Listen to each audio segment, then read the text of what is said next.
A vida, ela fica mais bonita à medida em que a gente sabe viver o processo do seu movimento. A vida sempre tem um movimento. E é preciso muita sabedoria para que a gente possa entrar nesse movimento, porque felicidade é isso, é uma adequação entre a vida e o movimento do nosso coração. Movimento da vida, movimento do nosso coração. Você já observou que às vezes nem sempre a gente vai no mesmo movimento que a vida?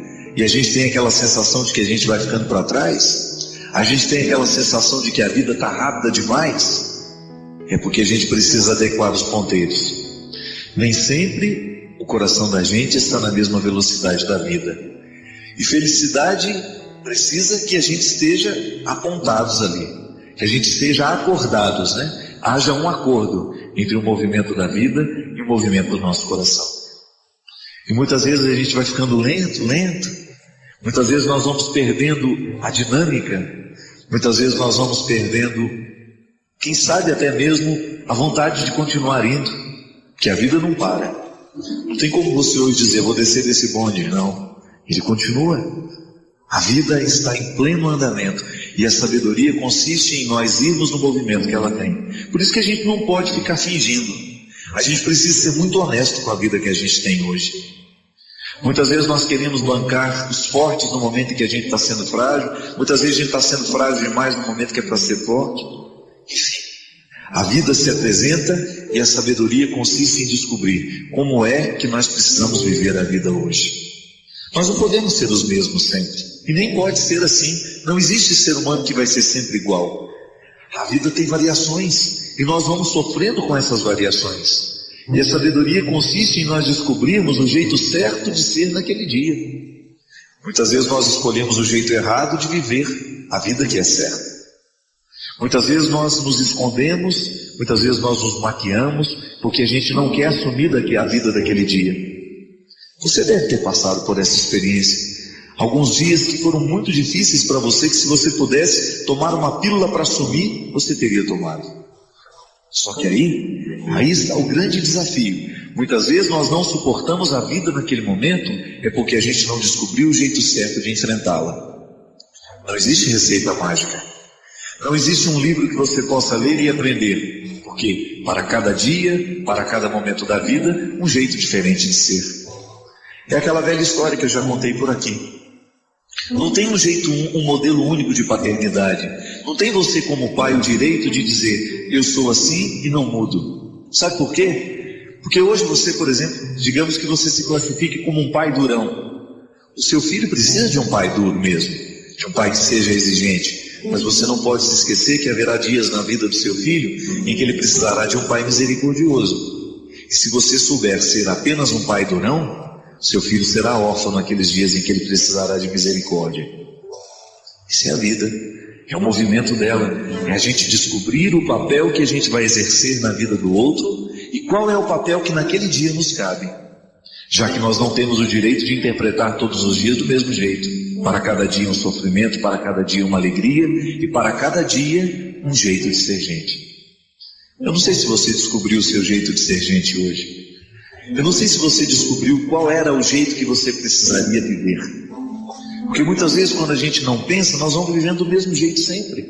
A gente não descobre a novidade e a urgência daquele instante. A gente não descobre qual é o desafio daquela hora.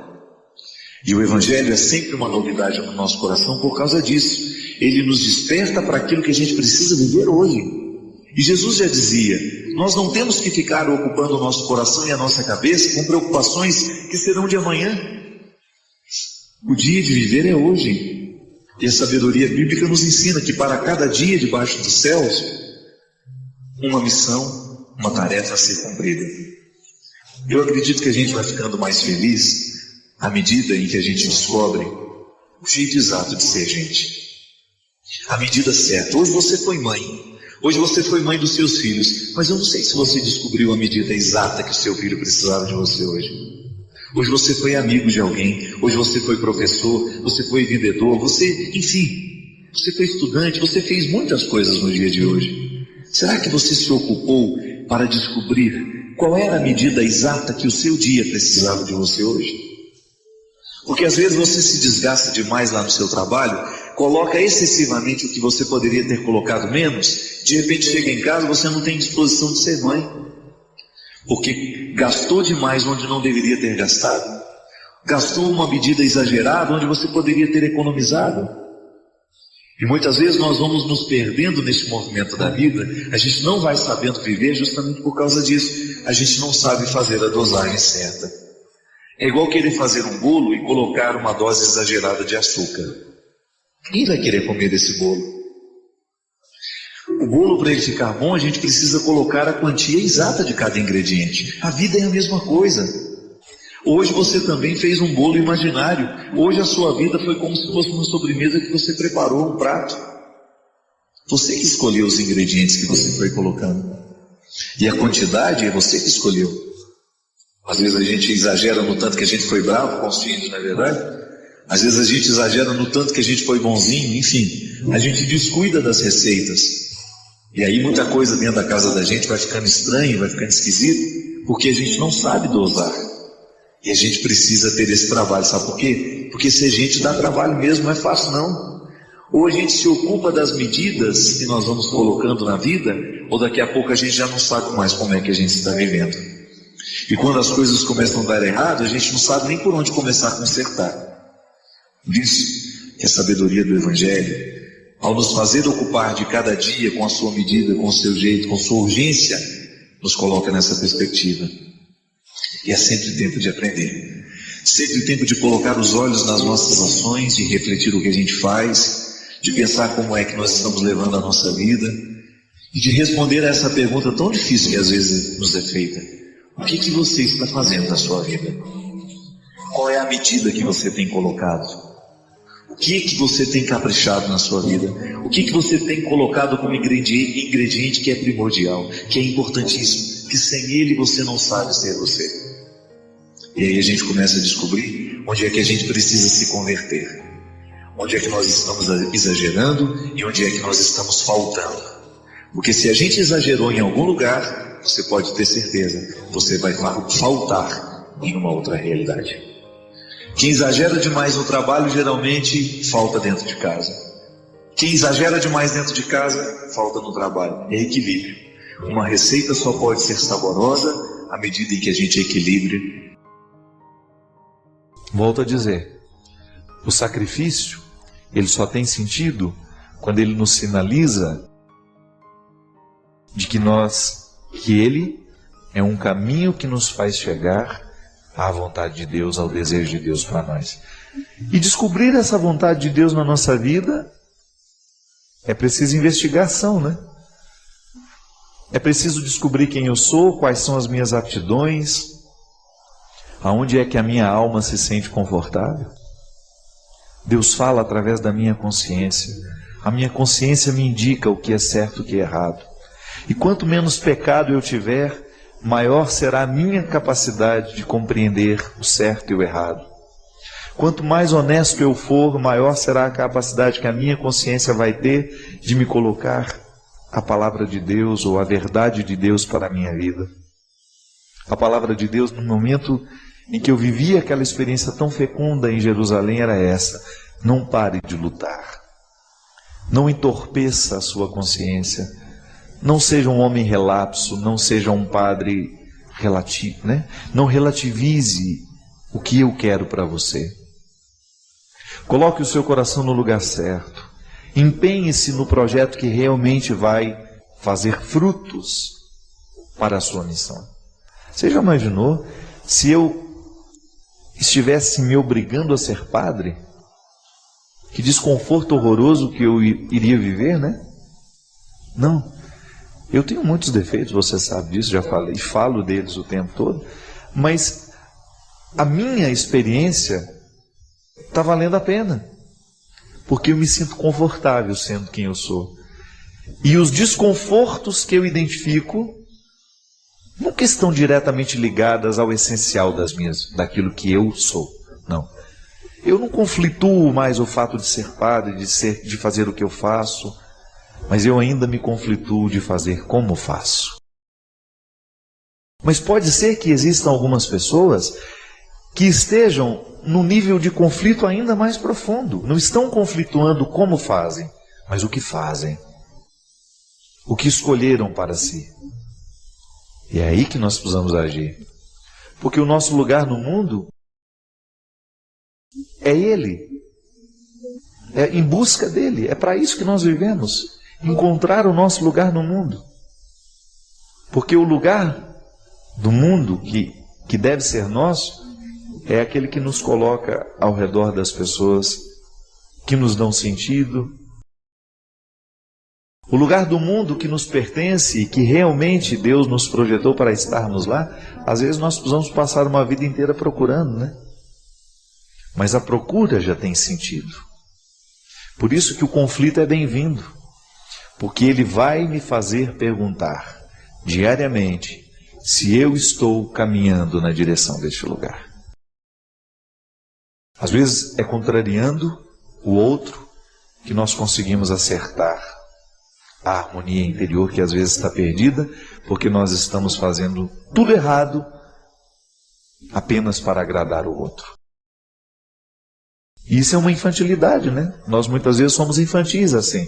Eu não estou dizendo que você tem que desconsiderar o seu papel, a sua importância na vida do outro. Não, não é isso não. Eu estou falando daquelas amarras que nós permitimos que coloquem em nós pelo simples fato de agradar o outro. É claro que é bom a gente agradar o outro, mas a gente tem que agradar o outro do jeito certo, não comprometendo a nossa vida. Quando você percebe que você está comprometendo a sua realização só para agradar o outro, você corre o risco de estar cometendo o pior de todos os pecados, que é desperdiçar a vida. Porque este é um ponto de partida interessante. Eu saber quem eu sou, mas sempre colocar como perspectiva quem eu devo ser. Analisar o que tenho feito, mas não parar na análise que me responde o que eu tenho feito, mas sobretudo me colocar na perspectiva do que devo fazer para que aquilo que eu faço tenha uma identidade com aquilo que eu sou. Eu sempre gosto de dizer isso. Essa pergunta eu não me faço mais. Será que eu quero deixar de ser padre? Não. Eu gosto, eu amo o que eu faço. Agora eu preciso me responder todos os dias, como é que eu vou ser padre no dia de hoje? Aí eu olho para as pessoas que estão ao meu lado, quais são os compromissos daquele dia, e eu identifico de maneira muito prática como é que eu precisarei ser padre ali, com aquelas pessoas e com aquela situação.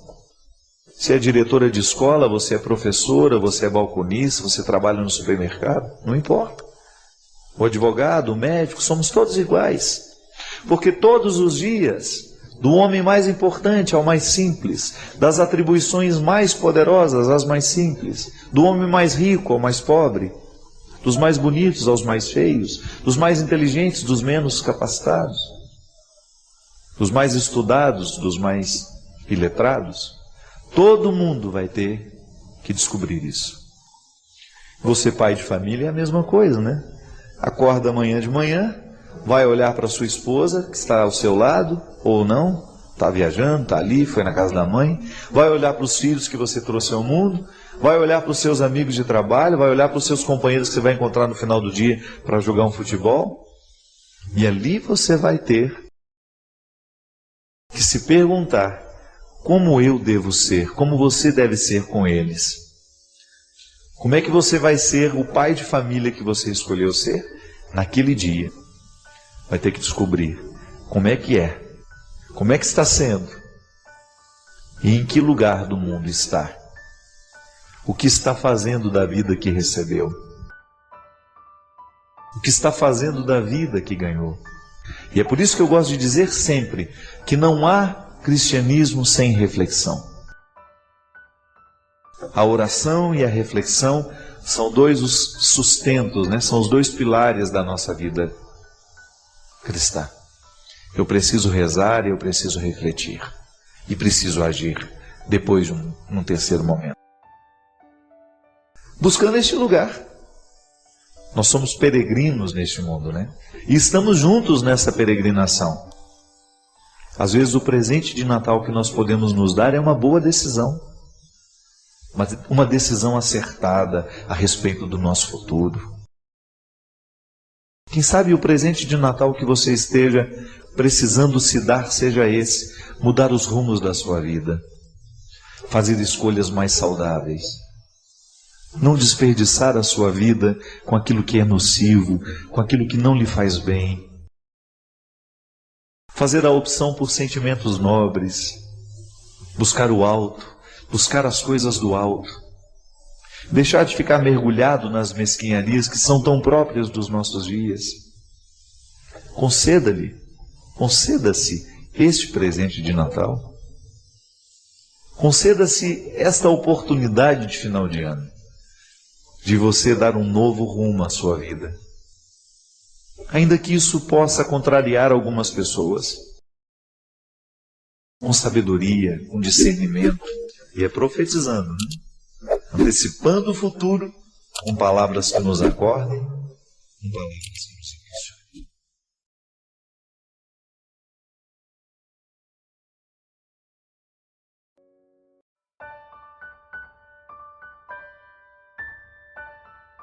Veio com uma mensagem, foi a Sandra que mandou, lá de Brasília, um texto da Cora Coralina, que eu gostaria que ficasse para nós hoje, para nos ajudar a refletir as questões que nós temos aqui no programa.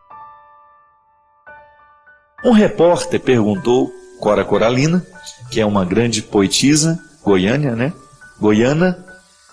que perguntou para ela assim: Cora Coralina, o que é viver bem? E ela disse: eu não tenho medo dos anos e não penso em velhice. E digo para você, não pense também. Não diga eu estou envelhecendo, estou ficando velha. Eu não digo isso. Eu não digo estou velha e não digo que estou ouvindo pouco. É claro que quando preciso de ajuda, eu digo que preciso. Procuro sempre ler e estar atualizada com os fatos, e isso me ajuda a vencer as dificuldades da vida. O melhor roteiro é ler e praticar o que lê. O bom é produzir sempre e não dormir de dia. Bem, eu não posso falar isso ontem porque eu dormi a tarde inteira, né? Porque eu cheguei uma noite sem dormir, precisei dormir. Contrariei a Cora Coralina ontem. Também não diga para você que está ficando esquecido, porque assim você fica mais ainda. Precisa tomar muito cuidado com o que você pronuncia a respeito de você mesmo. Cuidado. Estou muito esquecida. Para com isso. Comece a pensar positivo. Não fique se colocando tantos defeitos assim, porque você acaba assumindo esses defeitos. Nunca digo que estou doente. Digo sempre, estou ótimo. Nunca digo que estou cansada. Nada de palavra negativa. Quanto mais você diz está ficando cansada e é esquecida, mais que esquecida e cansada você fica. Está ouvindo, dona Ana? Me escute bem que agora eu vou dizer para a senhora. Você vai se convencendo daquilo e convence os outros. É verdade. Então, silêncio. Não reclame. Ela diz: sei que tenho muitos anos. Sei que venho do século passado e trago comigo todas as idades. Mas não sei se sou velha, não. Você acha que eu sou? Posso dizer que eu sou a terra e nada mais quero ser. Filha dessa abençoada terra de Goiás, convoco os velhos como eu, ou mais velhos que eu, para exercerem seus direitos. Se alguém vai ter que me enterrar... Não, desculpe, ela diz: sei que alguém vai ter que me enterrar, mas eu não vou fazer isso comigo. Tenho consciência de ser autêntica e procuro superar todos os dias os limites da minha própria personalidade, despedaçando dentro de mim tudo que é velho e morto. Pois lutar é a palavra vibrante que levanta os fracos e determina os fortes. O importante é semear, produzir milhões de sorrisos de solidariedade e amizade. Procuro semear otimismo e plantar sementes de paz e justiça. Digo o que penso com esperança. Penso no que faço com fé. Faço o que devo fazer com amor e me esforço para ser cada dia melhor, pois a bondade a gente também aprende. É um bonito texto? Cora Coralina já morreu, já faleceu, mas ela não permitiu que a vida ficasse morta dentro dela, né? Isso é muito edificante a gente ouvir um testemunho assim. Pessoas que não permitem o abatimento da alma, né, minha gente? Porque dificuldade nós sempre temos. Por isso que eu gosto de ser sempre portador de uma palavra que seja de incentivo, de luta. Não é para passar a mão na cabeça de ninguém, não. É para a gente descobrir o valor da luta. O que Jesus propõe para todas as pessoas que ele encontra é luta. Não se acomode nos seus defeitos. Não se enterre antes da hora, né? Como diz a Cora Coralina no texto. Sei que alguém vai me enterrar, mas eu não vou fazer isso comigo. Às vezes nós nos enterramos. Nós começamos a morrer antes da hora, né? Nós antecipamos o processo do sepultamento quando eu descubro que já não estou mais cultivando alegrias, quando já não estou mais recebendo a luz do dia, quando eu não estou mais festejando as minhas possibilidades, quando eu me acostumei com a vida. A vida não pode, você não pode se acostumar com a vida. A vida precisa ser sempre uma experiência de encanto. Hoje eu preciso me encantar com aquilo que eu tenho. É por isso, minha gente, que não existe resposta pronta. Nós não temos possibilidade de dar resposta pronta para os problemas de ninguém, porque a vida, antes de ser uma resposta pronta, ela é uma pergunta que vale a pena. Você se interrogar o tempo todo, o que hoje eu posso fazer para melhorar o mundo, não é? E isso ser uma mística que nos conduz, que nos leva, que leva a mim, que leva a você. Essa mística que não permite que a gente pare no tempo, mas que a gente acolha cada dia, a cada instante, com uma possibilidade. E voltamos ao texto dela, bondade é uma coisa que a gente aprende. Aprender a ser bom, aprender a dar valor na vida, não é verdade? Às vezes nós vamos amortecendo o nosso coração, nós vamos nos acostumando com as dificuldades que a gente tem, e a gente acaba deixando de aprender a bondade, a gente acaba deixando de aprender o que verdadeiramente na vida vale a pena. Mas as coisas são muito difíceis na minha vida. Tudo eu tenho conseguido com muito suor. Padre, mas é tudo mesmo. Tem que ser assim? Minha filha, eu não conheço de outro jeito não, viu? Na minha vida também tudo é difícil. Ninguém prometeu que seria fácil, não, minha filha. Se a gente quer resultado, nós temos que lutar. Não adianta, nada vai cair do céu. Nada cai do céu. Fé nasce do chão. Acho que a gente inverteu as coisas, né? A nossa oração tinha que ser voltada para o chão o tempo todo. Que é aqui que Deus floresce. Deus é igual semente, floresce no chão. Essa metáfora de que Deus está no céu, isso é bonito. Mas é aqui, ó, é pisando nesse chão que a vida acontece. A força que Deus me dá, a força que Deus lhe dá, é para que a gente consiga plantar o jardim. Ninguém prometeu que nossa vida seria um jardim de flores. Mas Deus prometeu a força para a gente plantar. Eu estou aqui, graças a Deus, cheio de saúde. Tenho o meu esforço nessa história? Tem, mas é dom de Deus em mim. Eu faço a minha força. Quer passar no vestibular? Estuda. Não tem essa história, padre, reza para mim. Não vou rezar não. Se você não estudar, minha oração não serve para nada neste momento. Se você não estudar, você não adianta ficar sentado, ajoelhado diante do Santíssimo com o livro na cabeça. Ô Senhor, me ajuda a passar no vestibular. Faça primeiro a sua tarefa, depois você tem o direito de esperar pelo dom. Nós só temos o direito de esperar pelo impossível depois que fizermos tudo o que nos foi possível.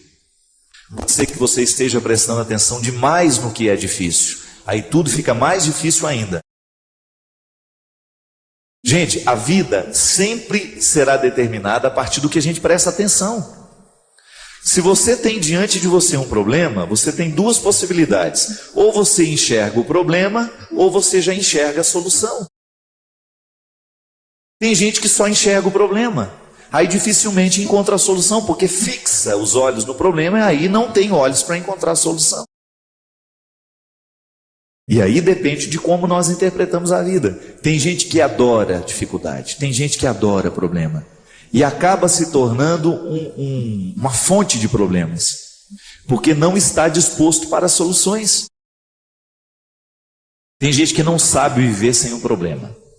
Quando nós estamos diante de uma situação difícil, é muito natural que outras pessoas, tomadas por um espírito de porco, venham dizer: você não vai conseguir isso não vai dar certo não é? E sempre tem um assim: eu não falei? Não sei não, estou achando que esse negócio vai dar certo não.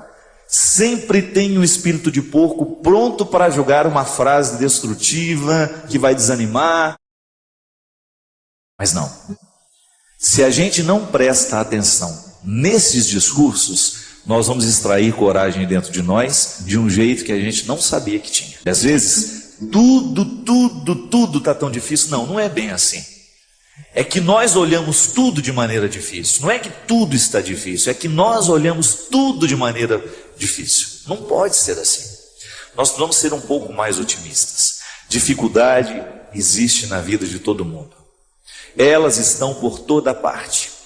Agora, a maneira como nós encaramos essas dificuldades é que vai fazer a diferença. São 5.000 pessoas para 5 vagas. Não fique preocupada, viu?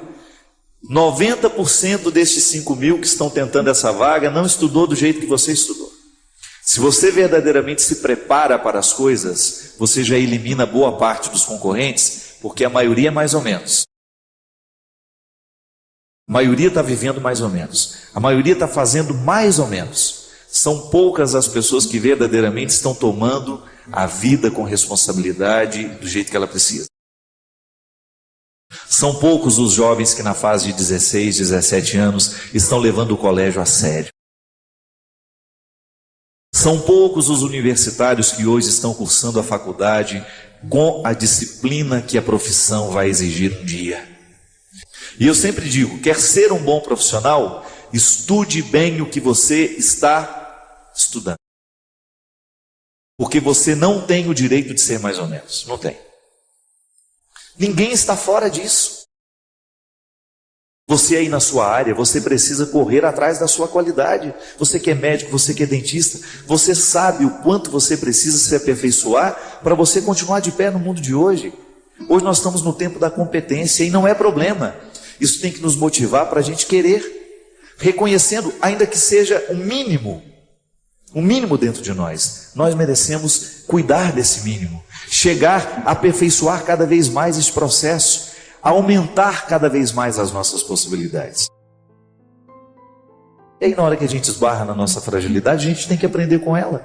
Ela não tem que nos desanimar. Mas muito mais que a qualidade profissional, antes dela, é a nossa qualidade humana.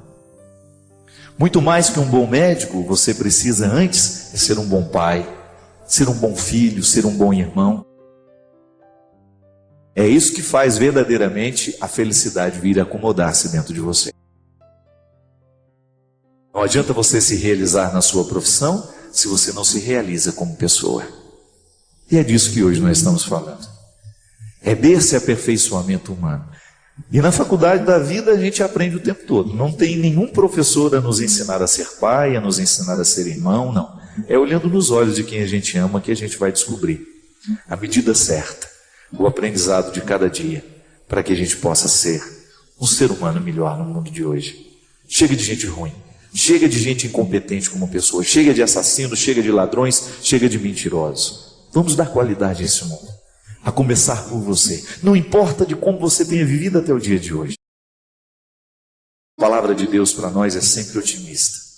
Deus continua vendo valores em você. Deus continua acreditando que o seu coração pode ser melhor. Deus continua acreditando que aí, nesse coração muitas vezes marcado pelos fracassos, existe uma vitória a que você pode chegar. Basta você não desistir.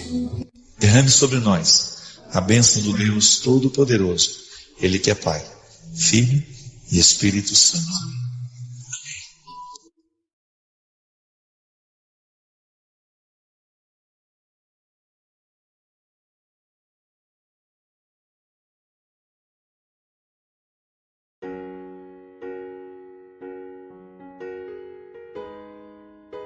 Você sabe que essa semana uma pessoa me mandou um Twitter que eu achei muito interessante. Ela estava pedindo para refletir, para falar um pouquinho aqui de um tema que tem sido muito comum nos nossos dias, que é a depressão nas crianças. Já ouviu falar de criança em depressão, Cristian? Eu tenho escutado falar muito. Você também? Muita criança já enfrentando a depressão. Nas crianças isso pode acontecer porque nossas crianças estão muito mal alimentadas e infelizmente estão vivendo hábitos muito nocivos.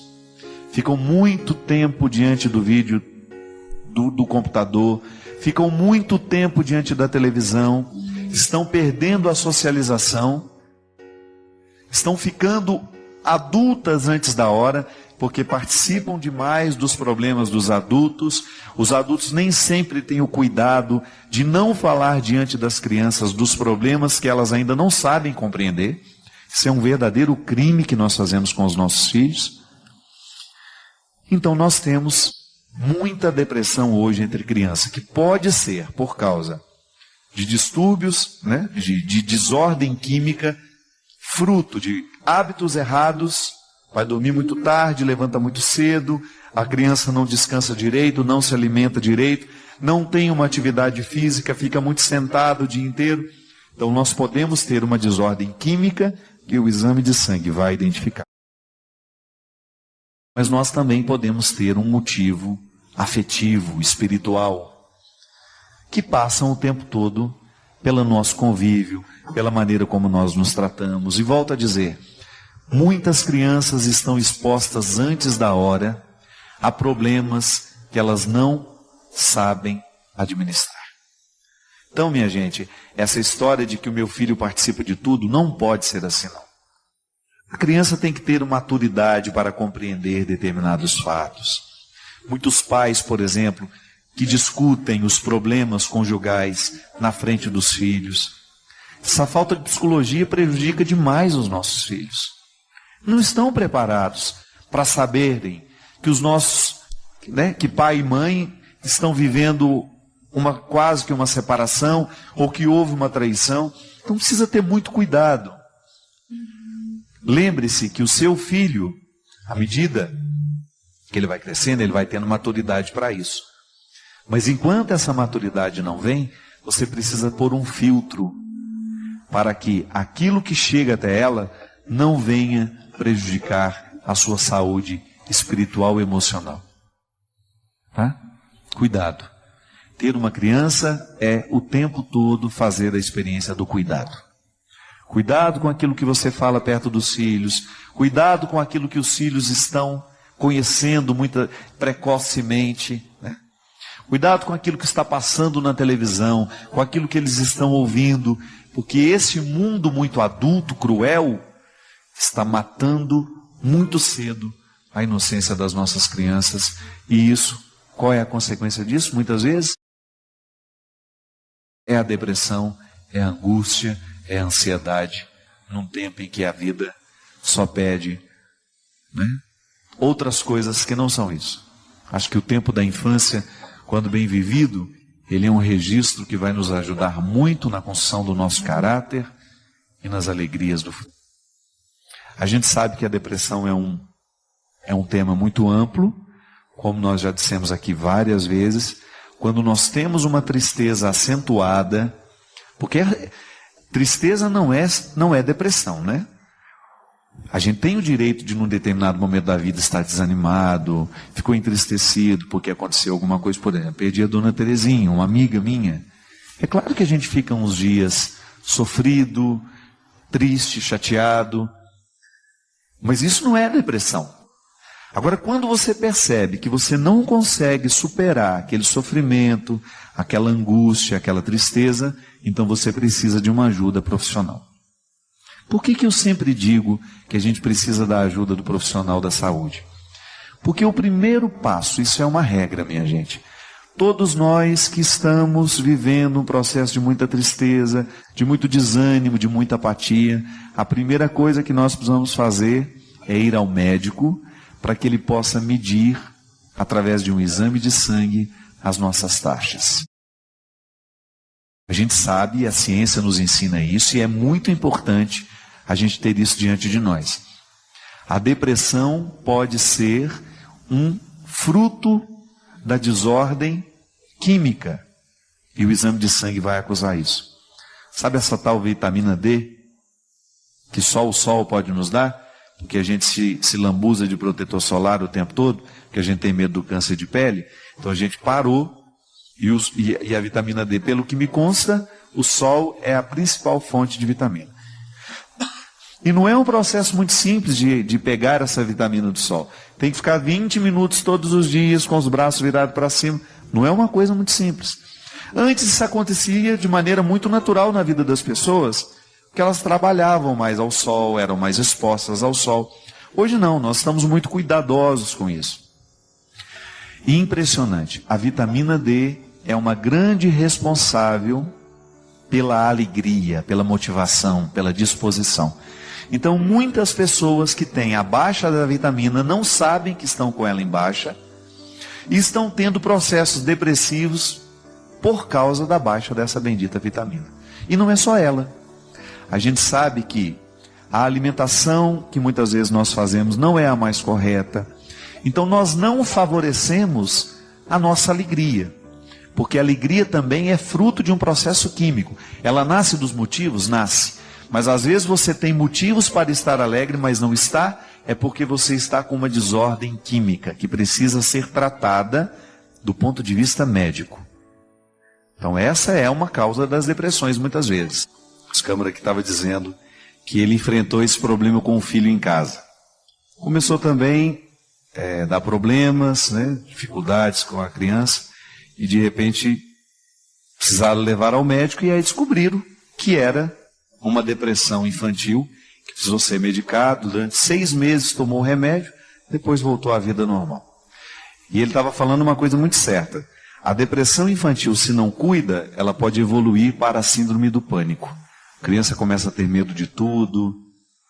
É engraçado, né, gente? Nós não ainda, essa vida moderna que nós levamos, que nós assumimos, e cada dia nós assumimos um pouco mais dela.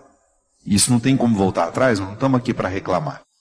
Nós só precisamos ficar atentos aos efeitos que essa vida muito corrida está provocando, está deixando em nós. Porque a gente não sabe. Nós tivemos uma mudança muito drástica no jeito de viver. Se você pegar como nós vivíamos há 15 anos atrás e como estamos vivendo hoje, uma mudança muito rápida. E essa mudança, ela é cada dia mais intensa, de maneira que nós estamos perdendo muita coisa que é importante para o ser humano e que nós estamos deixando de fazer, porque a vida moderna nos empurra para muitas atividades e a gente acaba perdendo o tempo para viver. A gente acabou de falar aqui, que a gente não tem tempo de ficar 20 minutos para tomar o sol todos os dias. Imagina que quando eu era criança, a minha mãe colocava a gente para tomar sol igual um lagarto. Ficava todo dia.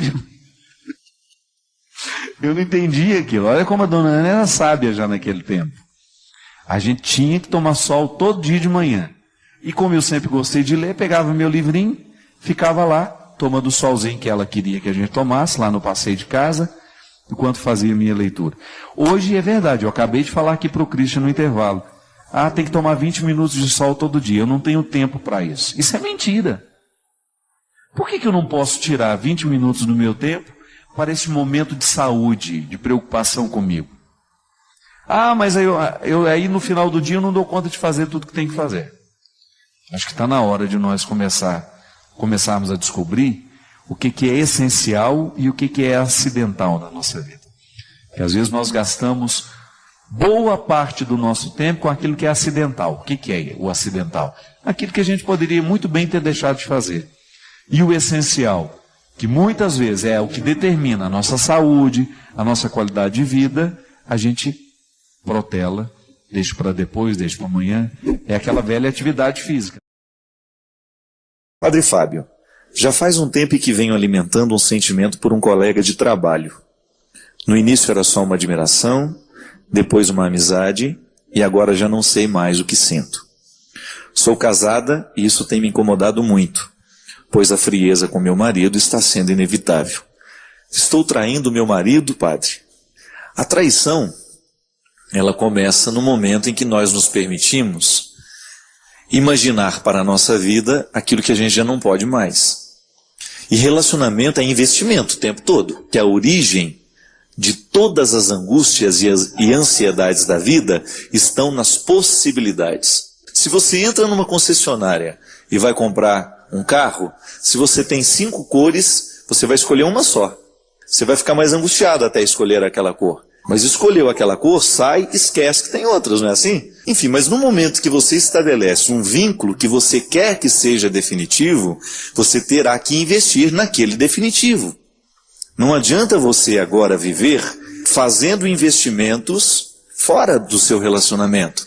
Quando você está namorando, é até possível que você enxergue outras possibilidades para você.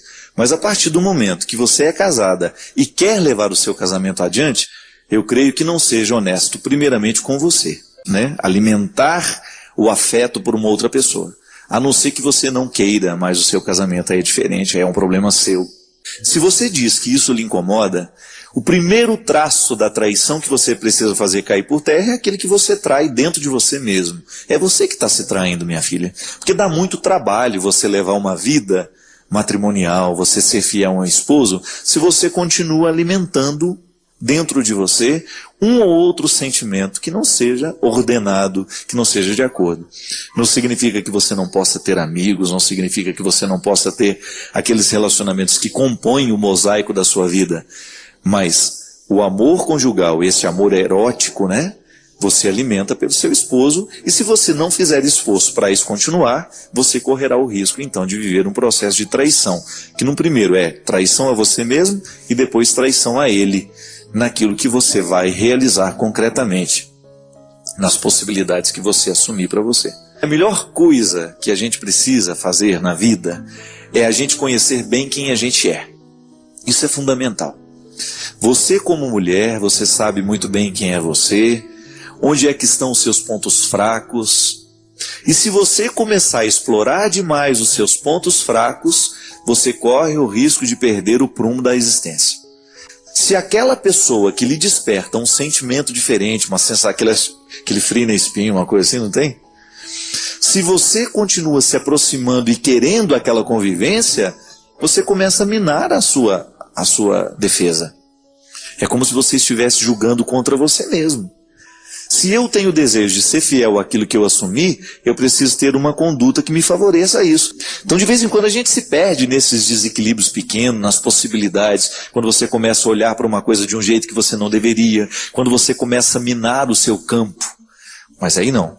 Quando você se apercebe disso, é hora de você tomar a sua decisão. Se a gente abre porteiras que a gente não pode fechar depois, a boiada passa. Estou errado? Então é uma questão de honestidade.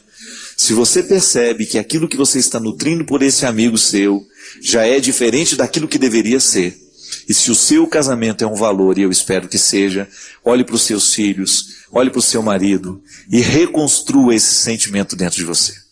Reorganize isso dentro de você. É possível. Cada vez que nós vivemos um sentimento desorganizado, se a gente quiser, a gente coloca em ordem. Agora, se a gente não quiser, a bagunça vira generalizada. E daquele outro vai virando, o outro vai virando.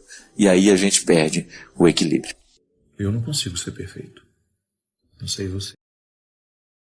Nunca consegui. Eu nunca consegui fazer nada na minha vida que eu pudesse dizer com tranquilidade: isso que eu fiz está perfeito. Não. Tudo é marcado pela nossa insuficiência. Eu sou insuficiente nas minhas decisões, eu sou insuficiente na minha forma de pensar, eu sou insuficiente nas minhas ações. Por mais que eu queira, a minha vontade é fraca.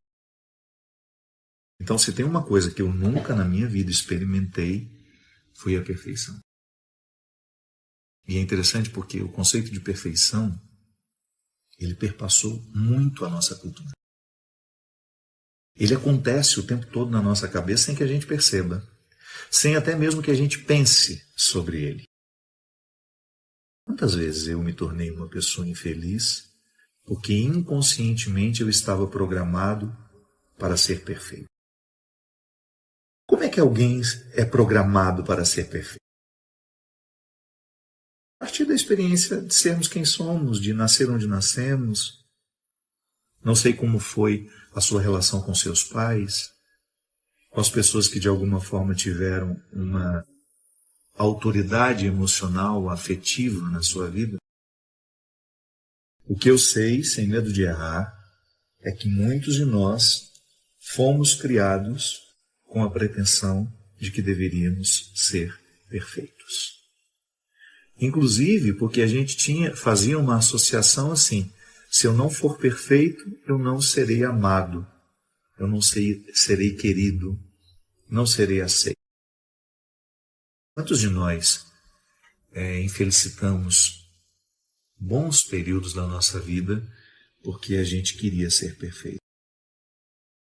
E é claro que a partir disso, toda a compreensão da dimensão divina da nossa humanidade. O mistério da encarnação nos assegura isso.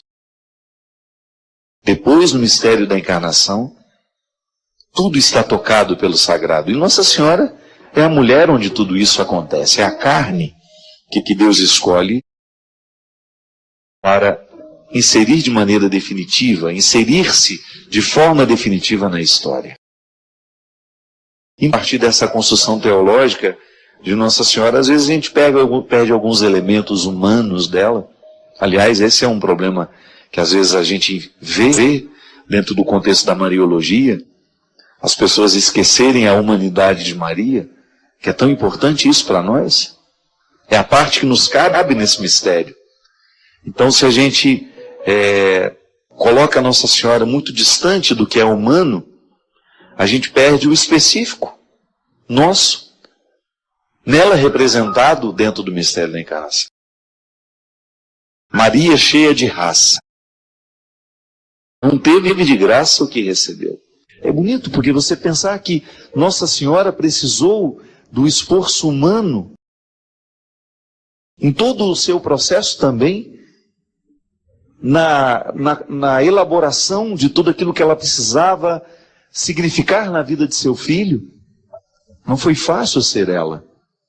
Não foi fácil cumprir o seu papel. E aí você retira Nossa Senhora desse contexto muito, às vezes, uma ternura sem coragem, né? Às vezes a gente vê Nossa Senhora assim, né? Muito frágil. A própria, muitas vezes, a própria representatividade, na própria imagem que às vezes a gente tem dela, uma ternura que dispensou a coragem. Não, pelo contrário, né? Essa ternura só é possível porque essa mulher teve muita raça. Ela precisou enfrentar os desafios diários de sua maternidade. Precisou lutar no seu dia a dia para poder exercer o papel na vida de seu filho Jesus e enfrentar a sociedade do seu tempo. Aqui é uma passagem muito interessante que mostra essa força de vontade como um elemento essencial na vida de Nossa Senhora. Porque Deus nos transforma a partir da vontade, né? O fortalecimento da vontade é um processo necessário em nós.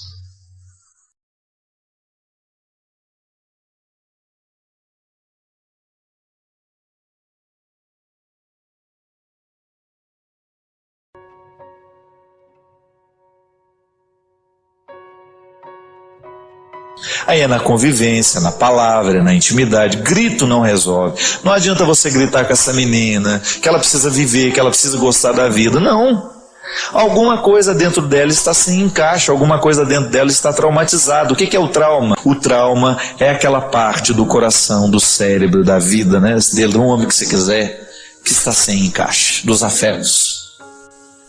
Então, quando a gente reorganiza o coração da pessoa, quando a gente reorganiza o jeito dela sentir o mundo, tá bom, eu tive uma ausência de mãe terrível na minha história quando eu era criança, mas agora eu posso corrigir isso de outra forma.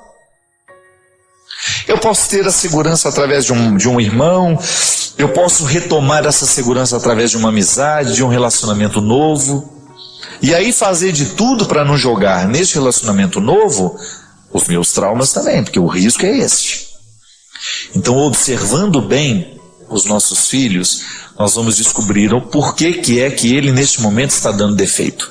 Por que que a adolescência, gente, é uma época em que a gente dá tanto defeito? Porque é uma fase de transição, talvez a mais definitiva da vida. Você não é mais a criança que você era, mas você também não é um adulto ainda. É um estado de não ser, né? É uma coisa meio esquisita. Então por isso que o adolescente é tão rebelde, ele quer rebelar-se contra todos, ele não aceita regras, ele acha que está tudo errado. Você tem que ter paciência com esse tempo da vida, daqui a pouco ele entra no eixo de novo. Você disciplinando bem essa transformação, sendo capaz de compreendê-lo, ele nunca pode achar que você não o compreende. Porque até mesmo porque para você estabelecer o limite que ele vai ter que viver, você precisa mostrar que você tem interesse nesse processo dele. Não banalizar o que ele sente, né? Que às vezes nós banalizamos o que o outro sente. Ah, isso que você está sentindo é uma bobagem. Não, nunca diga isso. Se o outro está sentindo, então não é uma bobagem. Precisamos entender. Então às vezes, Helena, o que nos falta é olhar para essas pessoas que estão do nosso lado e ajudá-las a retirar aquele peso, porque não é normal que a gente queira morrer aos 16 anos. Não é normal que a gente queira morrer hora nenhuma, né? Se de repente a gente está perdendo o gosto pela vida, cuidado. Não deixe isso crescer dentro de você. Semana passada eu tive um encontro que me ensinou muito, mais uma vez, isso que eu estou dizendo. Que eu gosto de concretizar na prática aquilo que eu sei na teoria. Um amigo meu me procurou e me contou que tinha feito algumas escolhas que não estavam de acordo com o que ele é. Sabe quando você descobre que existe uma inaptidão entre aquilo que eu sou e aquilo que eu estou fazendo? Por exemplo, o Vanilson é pianista. Bom, né? Se de repente retira o piano da sua vida, Vanilson, e fala assim, você não vai poder mais tocar esse piano. Você vai sofrer, não vai? Porque a música faz parte da sua vida. Está no seu sangue. Olha o que é bonito. Está no sangue. Isso é uma expressão muito séria. Se está no sangue é porque faz parte de mim. Se porque está de fora, não faz parte de mim. Essa roupa pode até me servir, mas não faz parte de mim. Eu sou o Padre Fábio mesmo sem essa camisa, sem esse sapato. Eu trouxe, mas posso mudar, posso vestir uma outra. Agora aqui dentro existe uma realidade que pede, que clama o tempo todo por coerência. Eu preciso estar no lugar certo. Então quando eu começo a permitir que o meu ser fique habitando um lugar para o qual ele não foi feito, eu começo a comprometer o sentido da minha vida. E era justamente sobre isso que falava meu amigo, chorando, dizendo, eu estou no lugar errado, fazendo a coisa errada. Estou traindo a minha essência, estou traindo o que eu sou. Não pode. Não pode ficar um dia a mais. Se você descobre que você está traindo a sua essência, insistindo em ficar numa situação para a qual você não foi feito, você está comprometendo o sentido da sua vida. Minha gente, o que Jesus fazia com as pessoas era isso. Encontrava a pessoa certa no lugar errado e fazia o quê? Dava um jeito de orientá-la para que ela estivesse no lugar certo. É igual planta. Se você desconsidera a natureza da planta, aquela planta foi feita para lugares úmidos, eu insisto em transplantá-la, tiro ela do lugar úmido e coloco no lugar seco. Não espere, não adianta fazer nada, ela vai morrer. Estou lá na luta com as minhas palmeiras. Plantei umas palmeiras lá lindas, todo dia eu olho para ela, ai meu pai, será que elas vão sobreviver? Aí estou fazendo de tudo que eles falaram que eu tenho que fazer para que ela sinta menos o transplante, né? Aí eu fico tentando favorecer o crescimento para que ela não morra, eu não quero que ela morra. E você sabe que eu olho para o meu jardim lá, que agora eu estou tendo a oportunidade de cuidar, eu fico vendo o que Jesus fazia com as pessoas, é a mesma coisa comigo, minha gente. Eu também sou uma planta que, se estiver no lugar errado, eu morro. Não tenha medo. Não tenha medo de olhar para o lugar que você está, a vida que você está vivendo, e mexer nisso tudo. Ninguém nasceu para ser drogado, ninguém nasceu para ser triste, para ter problemas sim, porque faz parte da vida. Mas ficar o tempo todo alimentando um processo de depressão, de angústia, de ansiedade, não. Passa. De vez em quando a gente se entristece, de vez em quando alguém vai fazer alguma coisa errada para nós, alguma coisa ruim que vai nos machucar, mas você passa. Se você estiver plantado no lugar certo, você suporta tudo isso. Esse não é o nosso esforço, minha gente, é o meu, é do Ivanilson, é seu. A gente descobrir o lugar no mundo, sabendo que o que Jesus quer fazer conosco é isso, oferecer-nos o lugar certo. Conversão é isso, é você dar os passos para ocupar o lugar certo. A realização que eu quero, que você quer, e que Deus já quis muito antes de nós. É isso que eu lhe desejo. Que no dia de hoje você possa ir dormir, pelo menos incomodado com isso. Que você acorde amanhã, que você vá dormir assim, e que você acorde disposto a viver bem o seu lugar no mundo. Não imagine muito não, viu? Olhe para o seu redor, olhe ao seu redor e descubra o que você pode fazer hoje para que você possa ser a pessoa certa no lugar certo. Uma pergunta bem feita, ela tem o poder de gerar respostas muito criativas dentro de nós. Ou então, quando não conseguimos chegar às respostas, a pergunta mesmo se encarrega de nos levar a um processo de mudança. Eu, por exemplo, quando eu me pergunto, o que um ser humano precisa para ser feliz? Eu posso querer encontrar as respostas colocando todas as dimensões da felicidade material, que não é nenhum problema. Eu preciso de realidades materiais, eu preciso do conforto onde dormir, eu preciso de alimento. Mas quando eu entro nas dimensões espirituais da felicidade, aí isso não tem fim. Porque espiritualmente é diferente da matéria. Materialmente eu posso ficar quase que saturado do muito ter. Eu encontro pessoas que têm muito o tempo todo e eu sei quão difícil é para elas administrar tudo que têm. Às vezes passa uma boa parte da vida e do tempo administrando o que materialmente conquistou. E não é desfrutando não, viu? É administrando. Eu gosto de dizer isso. Eu já experimentei o não ter e hoje eu experimento o ter. Os dois são difíceis. Não ter é muito difícil e ter também é muito difícil. A partir do momento que você tem uma casa, que você tem as responsabilidades daquela casa, as demandas daquela casa, você perde um pouco da sua liberdade. As coisas, elas vão criando um contexto para nós que é de aprisionamento. Por mais livre que a gente seja, a gente sempre tem um certo e, às vezes, alguns moderados, outros um exagerado apego às coisas. Aliás, quando a gente vai morrer, quando a gente sabe que está próximo de morrer, muito nos pesa o saber com quem ficarão as coisas. Uma pessoa que foi livre, por exemplo, dos bens materiais, quando se aproxima o fim, ela vai ficar muito mais conflituada com como ficarão as pessoas. O filho que deixou, né? Agora, quando existe um apego material, a pessoa ela fica muito mais preocupada com quem ficarão as coisas do que como ficarão as pessoas. Então, diferente da riqueza material, a riqueza espiritual ela não ocupa espaço. Ela varre espaços dentro de nós. Quanto mais rica uma pessoa fica espiritualmente, mais vazia ela se sente, não no sentido de não ter significado a vida, mas mais espaço ela vai criando dentro para ela poder receber mais, diferente dos acumuladores. É tão triste aquilo, né?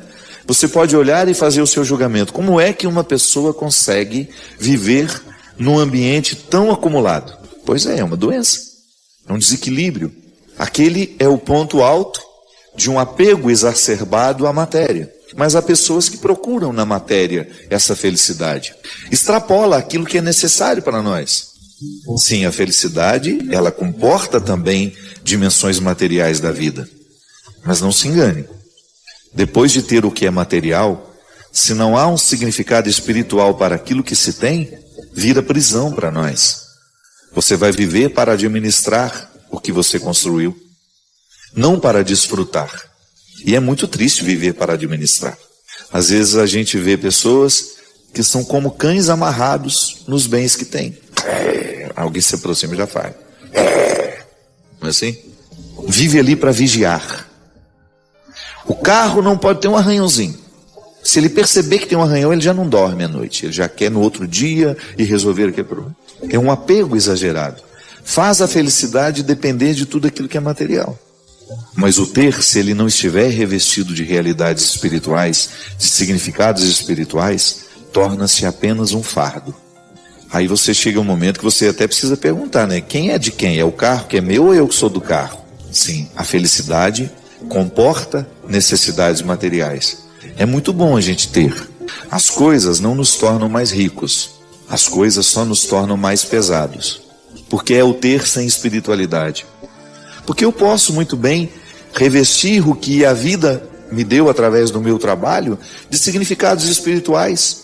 A minha casa, por exemplo, ela deixa de ser um peso para mim quando ela se torna o lugar do meu verdadeiro repouso, do meu verdadeiro descanso, do lugar onde eu reencontro a minha paz, a minha tranquilidade, onde eu me refaço dos meus cansaços e onde eu coloco as pessoas que eu amo. Todo mundo que frequenta aquela casa passa a fazer parte de uma felicidade espiritual. É tão bonito quando você entra dentro de uma casa e você percebe que ali o respeito pelo outro está nos pequenos detalhes. Não é apenas uma casa para ser bonita, não. É uma casa para ter significado espiritual. Isso é, ali as pessoas que transitam por ali se amam. E isso passa a fazer parte de uma felicidade espiritual. Você está acompanhado de pessoas que você aprendeu a amar. O outro não é enxergado como apenas um objeto para satisfazer necessidades, não.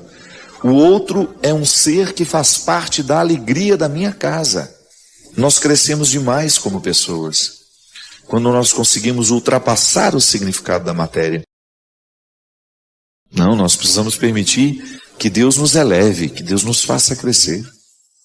O amadurecimento espiritual, a riqueza espiritual, até mesmo para nos ajudar a dar sentido a tudo aquilo que materialmente nós podemos conquistar.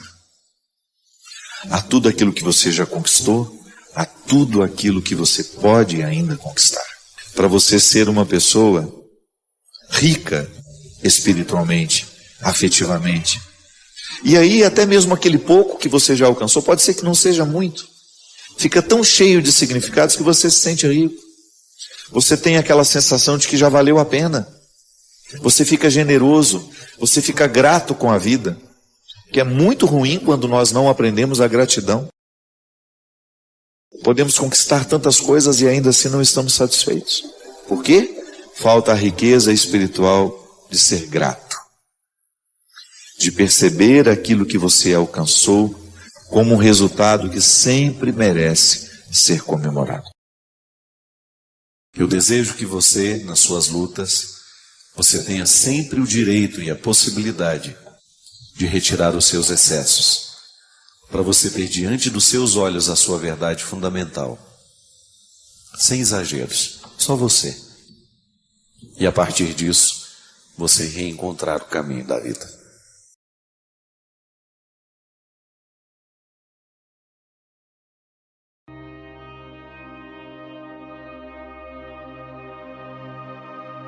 Primeiro, Paulo está preocupado que o que ele propõe ao outro seja primeiramente uma proposta para ele. Eu sempre tenho isso para mim também. Eu não consigo compreender esse cenário que é montado para nós, para o nosso encontro, todo o conteúdo do que aqui se fala, como uma receita mágica de vida. Não, nunca compreendi o programa de direção espiritual nesses longos 11 anos de existência.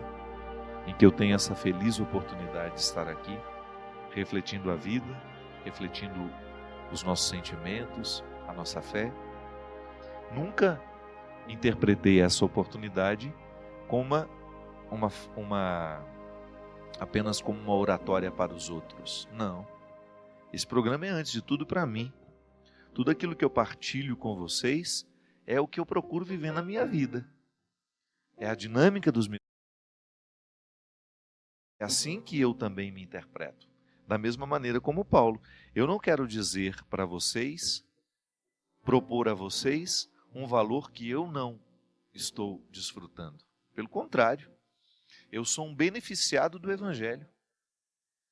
Eu me tornei uma pessoa muito melhor por causa do Evangelho. Eu assumi virtudes, valores que nenhuma filosofia teria me dado. Foi no Evangelho que eu encontrei. Então eu partilho o que de fato fez efeito em mim. É igual as comadres, né? Quando descobrem um chá que faz. Ah, comadre, eu arrumei um chá para tirar a pedra dos rins, que é uma beleza. Aí vai e conta, né? Boa noite, seu Cristian, tudo bem?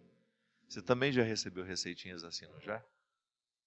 Ou então aquela pessoa que vive dando receita de antibiótico, mesmo sem ela ser médica, não é? Por quê? Porque fez bem nela, é boa vontade. Claro que não pode. Não é médico, não pode prescrever. Mas a pessoa tem tanta vontade de que você se livre daquilo que está lhe fazendo mal, que ela imediatamente vai contar que ela tomou um remédio que o doutor Antônio deu para ela, que foi uma beleza, que você devia tomar o mesmo. É a boa vontade, é o desejo que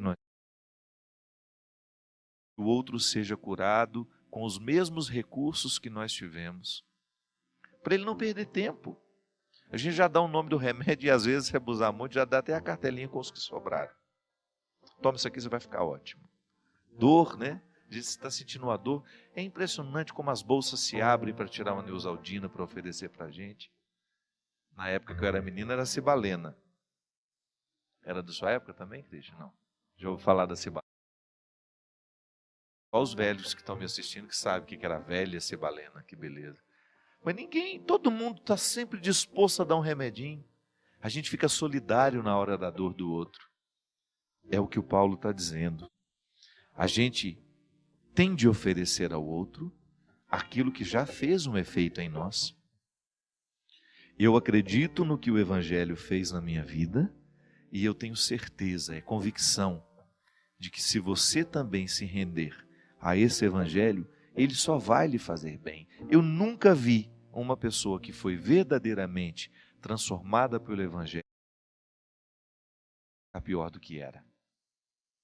Eu já vi, às vezes, a religiosidade tornar uma pessoa pior. Entrou para a igreja e ficou pior. Por quê? Porque ficou arrogante, porque não entendeu a proposta de ser um servo, compreendeu a pastoral muito mais como uma oportunidade de sentir-se melhor que os outros. Também nós padres temos o risco de ficar padres e achar que agora nós somos os bonzões, o isso e aquilo, e isso nos retirar do eixo do Evangelho. O bispo tem esse risco, até o Papa, os cardeais, todo mundo que tem um poder pode se esquecer dessa raiz aqui, ó, que é o Evangelho, que nos ensina a oferecer ao outro a palavra que mudou a nossa vida para melhor, não para pior. Existem algumas pessoas que elas vão ficando da igreja, vão entrando dentro da igreja e elas vão esquecendo o Evangelho. Elas começam a pautar as suas vidas em outras regras, nos estatutos da pastoral, e esquecendo aqui de onde nós saímos, de onde nós viemos. Nós somos fruto do Evangelho. Se eu não levo ao outro o que me fez bem, eu estou oferecendo a mim, e não posso. Eu tenho que oferecer ao outro o que me fez. Engraçado, eu estava conversando com a Teca outro dia, e ela estava falando para mim, você não tem medo dessas pessoas que ficam muito ligadas a você o tempo todo? Eu falei, olha, às vezes sim, às vezes não, depende da pessoa. Depende de como eu percebo essa maturidade. Existem pessoas que me seguem, que estão comigo, não no sentido de seguir, né, de andar atrás, não. Que fazem questão do meu ministério, que viajam comigo, que vão aos meus eventos, e que eu percebo que há uma serenidade.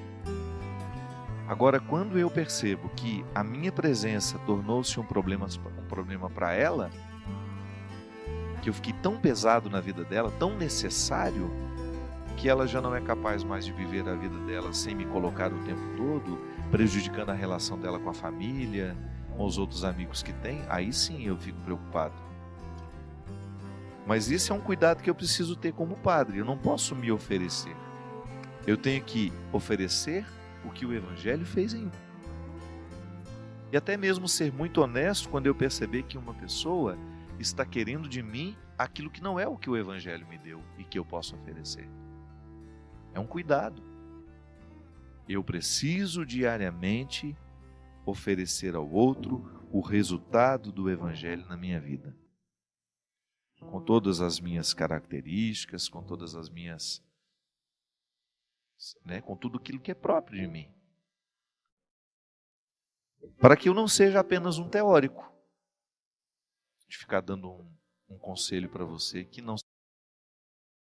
Nesse caso, Paulo fala que se nós abrirmos mão da disciplina, nós não chegamos a lugar nenhum. É a disciplina que nos educa, minha gente. Da mesma maneira como nós precisamos ser alfabetizados, nós também precisamos ser cristianizados. Não basta ter sido batizado, não basta ter recebido a primeira comunhão, não basta ter feito a primeira confissão, não basta ter sido crismado. É preciso viver o processo de cristianização, que é o quê? A configuração do meu caráter ao caráter de Jesus. É a oportunidade que eu tenho de ir lapidando na minha personalidade tudo que possa ser um excesso que me prejudica de viver essa proposta. E o bom é que nós fazemos isso diariamente através dessa. Paulo vai dizer que isso é semelhante à vida de um atleta. O pódio só tem um lugar para o primeiro lugar. O primeiro colocado está lá, o lugar reservado para ele. Não se trata de viver uma competição. Também não podemos entender o cristianismo como uma competição. Eu vou correr para ser melhor que você. Não, não é isso não. É apenas uma linguagem figurada. Paulo não quer que você suba no pódio e se sinta o vitorioso. Não é isso não. É dentro de você sentir que você vence diariamente o desafio de ser quem você pode ser. Não é para você ser melhor que o outro, não é para você ser bajulado, porque às vezes isso pode ser até um sinal contrário. Né? É para que você, no seu interior, satisfeito com a sua batalha, com a sua luta, para que você no mais íntimo tenha condições de aprovar a maneira como você está vivendo. Porque isso é que nos realiza, minha gente. É essa satisfação íntima, silenciosa, que não é o outro que nos oferece. No fundo, o que nós queremos é aprovar a vida que nós vivemos. É isso que nos retira da angústia, da ansiedade, da depressão, quando você aprova a vida que você vive, as escolhas que você faz, onde você trabalha. Padre, mas então tudo tem que ser perfeito? Não, não é não. Quando eu digo aprovar a vida que você vive, é você compreender também as dificuldades que fazem parte e mesmo assim você continuar satisfeito. Você acha que é fácil viver aqui na Canção Nova, as pessoas que são consagradas? Não é. Você tem que dividir a casa, tem que dividir a mesa, viver com pessoas que você não escolheu. Vida em comunidade é assim. Eu passei a minha vida inteira vivendo assim. Eu sei exatamente o que é. Não é fácil. Agora, eu encontro uma realização mesmo não sendo fácil, se de fato eu tiver vocação para viver aquilo. Tanto é que um sinal de que não é vocação é quando nada daquilo te realiza. Então faz a sua mala e vai embora. Às vezes você não está aprovando o jeito que você vive, é porque você ainda não fez essa primeira pergunta. Será que é aqui mesmo que eu deveria estar? Pelo amor de Deus, é uma vida só. Não dá para desperdiçá-la. Vá viver a sua disciplina onde Deus lhe chamou de fato. Vá ser um atleta de Cristo lá onde Deus lhe chamou de verdade. E nunca é tarde para você descobrir a oportunidade de viver essa disciplina. Vai lhe dar condições de aprovar a vida que você vive. Ainda que você não tenha ficado rico, ainda que você não tenha sido uma pessoa famosa, porque muitas vezes hoje a gente acha que fazer sucesso é ser famoso e é ter dinheiro. Não. Ixi, se você descobrisse como nos bastidores das pessoas famosas há frustração. E você não imagina como muitas dessas pessoas que brilham na televisão, no fundo tem uma vida infeliz, difícil. Sucesso e dinheiro não é sinônimo de aprovando a vida. A aprovação da vida ela é possível até numa pessoa que não teve absolutamente nenhuma realização financeira. Passou dificuldade, viveu contando centavos, mas foi feliz. Por quê? Porque ela aprovou a vida que viveu. Agora, se você tem uma ambição de conquistar, de alcançar, também não tem nenhum problema, desde que você aprove, ao final de tudo, a vida que você está vivendo. A disciplina que Paulo nos pede, ela o tempo todo necessita dessa coerência. Tá bom, eu sei qual é o resultado que eu quero ter. Então eu estou buscando hoje, agora da minha vida, recrutar todos os recursos que eu tenho, para que eu tenha condições de viver, de desfrutar essa aprovação da vida que eu vivo. Eu posso ir muito além, mas eu preciso saber de onde eu estou partindo. E, sobretudo, para